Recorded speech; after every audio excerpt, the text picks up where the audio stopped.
તે કરતા નથી કોઈ, જગ ઊભું છે હિસાબે રે. જેવા ભાવે મૂડી ખર્ચવી, પ્રકાશ આત્મા આપે રે.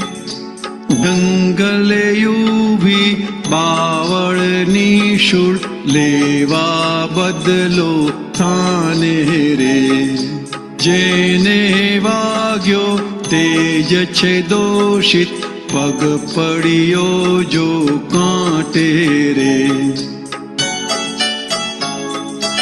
આ દુનિયામાં સુખિયા થાવા, જોવું બાંધે ભારે રે. ઉદ્ગલમાં વધુ ઊંડું ઉતરતા, દુઃખ કષ્ટે હુંકારે રે. હું તું તે કરતા નથી કોઈ, જગ ઊભું છે હિસાબે રે. પંચેન્દ્રિયમાં ચિત્ત વ્યાકુળ જન, વાત ન કોઈની માને રે. કલ્પિત સુખ છે દુઃખનું રૂપાંતર, કહી દીધું ભગવાને રે.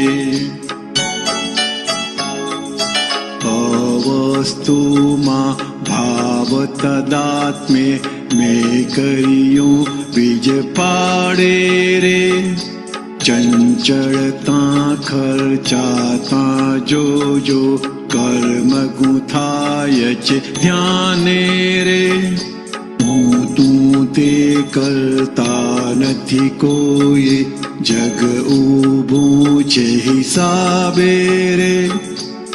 હું ને મારો વિસંકલ્પે, અહમ વધે અજ્ઞાને રે. પોતાના હિસાબને જોખમે, વિશ્વ ગુંચાય છે તાતે રે. એક ક્ષણનો જ્યાં નથી ભરોસો, ત્યાં કરતા પદ માને રે. શ્વાસ લીધો ને બહાર ન નીકળ્યો, ક્યાં જઈશું કોણ જાણે રે. હું તું તે કરતા નથી કોઈ, જગ ઊભું છે હિસાબે રે. દુનિયા મારું સમજે છે ત્યાં, નોહ્ય મારું કહ્યું જ્ઞાને રે. કારણ નાશક જ્ઞાની મળતા, મોક્ષ સ્વરૂપ પ્રકાશે રે. પોતાના વાસણ અજવાળો, દાદા ચેતવી જાણે રે. જય સચ્ચિદાનંદ રૂપેયા, વર્તે મોક્ષ જ જ્ઞાને રે. હું તું તે કરતા નથી કોઈ, જગ ઊભું છે હિસાબે રે. જેવા ભાવે મૂડી ખર્ચવી, પ્રકાશ આત્મા આપે રે. પ્રકાશ આત્મા આપે રે. જય સચ્ચિદાનંદ. ક્રિયાવાળા જગતમાં કંઈક કંઈક ગૂંચવાઈ જવાય છે, ગુંગળાઈ જવાય છે. અને અહીંયા વિતરાગ ભગવંતોનો ફોડ, જે દાદા ભગવાને અક્રમ સ્વરૂપ એટલું સ્પષ્ટતાથી આપ્યો. શું કહ્યું? ક્રિયા માત્ર પૂતગલની. જે ક્રિયાઓ ઇન્દ્રિય નિરીક્ષણથી દેખાય છે, એ બધી પૂતગલની છે. અને જેટલું જાણપણું છે તે આત્માનું છે. આત્માનું એટલે મારું છે, કારણ કે આત્માનો મતલબ તે હું છું. અને દાદા પાસે આપણે પૂરી શ્રદ્ધા સાથે ખાતરી સાથે એ નિર્ણય થયેલો છે કે હું શુદ્ધાત્મા જ છું. એટલે આપણે કહીએ છીએ હું નિશ્ચય નિર્ણયથી કેવળ શુદ્ધાત્મા જ છું. તો ધીમે ધીમે કરીને જોવા સ્વરૂપે રહેવાનું. શું જોવાનું? તો કઈ કે આ બધી પૂતગલ ક્રિયાઓ સ્થૂળતમથી સૂક્ષ્મતમ સુધીની તમામ સંસારી અવસ્થાઓને, સ્થૂળ એટલે શરીરની, સૂક્ષ્મ એટલે મનની, વાણીની, સૂક્ષ્મતર એટલે બુદ્ધિની, અને સૂક્ષ્મતમ એટલે અહંકારની, જે વસ્તુ બનીને જતી રહે, આવીને જતી રહે, તે મારું સ્વરૂપ નથી. એટલે અહીંયા આપણે સમજી શકીએ, એક તો પ્રમાણ આંખોથી દેખાય તે, એટલે ઇન્દ્રિય નિરીક્ષણથી દેખાય તે બધું વિનાશી છે. અતિન્દ્રિય નિરીક્ષણથી જે દેખાય છે તે હું છું. અતિન્દ્રિય એટલે જે જ્ઞાન ગમ્ય છે, જ્ઞાનથી સમજાય છે. એટલે અહીંયા આપણે સમજી લઈએ, અને તે મારું સ્વરૂપ છે, મારો સ્વભાવ છે, તે હું છું. હું આત્મા છું, હું શુદ્ધ આત્મા છું. અને શુદ્ધાત્મા છું કહીને તો દાદાએ જબરજસ્ત સમાધાન આપી દીધું કે ગમે તેવી અશુદ્ધિ હોય પણ આત્મા ક્યારે અશુદ્ધ થતો જ નથી. એની શુદ્ધતા ત્રિકાળ છે, ક્યારે અશુદ્ધિને પામ્યો નથી.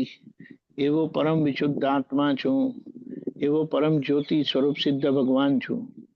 એટલે આ આધારે આપણે આ બધી જ ક્રિયાવાળા ભાગમાંથી નીકળી જવાનું છે.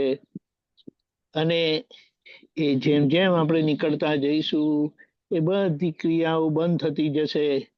કારણ કે એના કરતા જોઈ લેતા, ઓળખી જતા આપણે કોઈ ક્રિયામાં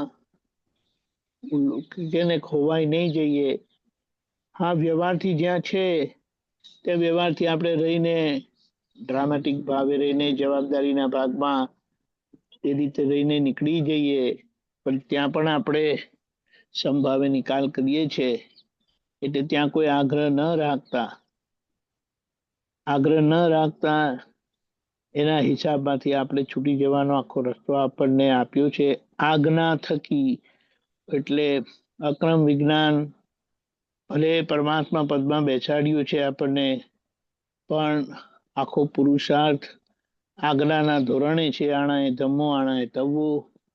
તો આજ્ઞા સમજી, આજ્ઞામાં રહી, અને આજ્ઞામાં રહ્યા તો આપણે શુક્લ ધ્યાનમાં રહીશું. શુદ્ધાત્માને શુક્લ ધ્યાનની જરૂરત નથી. શુદ્ધાત્મા એના જ્ઞાતા દ્રષ્ટા સ્વભાવમાં જ છે. આપણે શુક્લ ધ્યાનની જરૂરત છે. કેમ?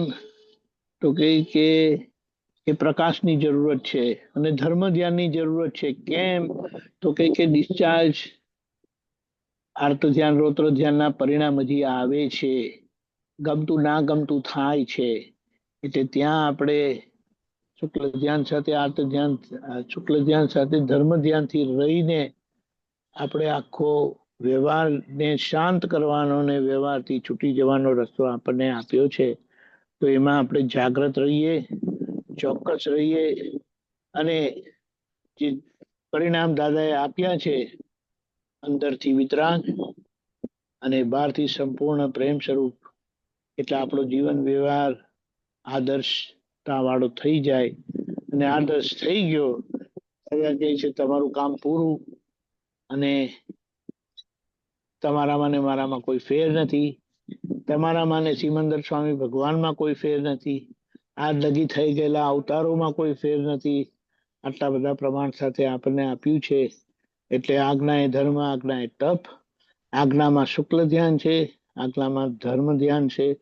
એટલે ધર્મ ધ્યાન સાથેનું શુક્લ ધ્યાન આપણને અક્રમ વિજ્ઞાન થકી મળ્યું છે, જે આપણને યથાર્થ ભૂમિકા ભજવવા માટે મદદરૂપ થાય છે.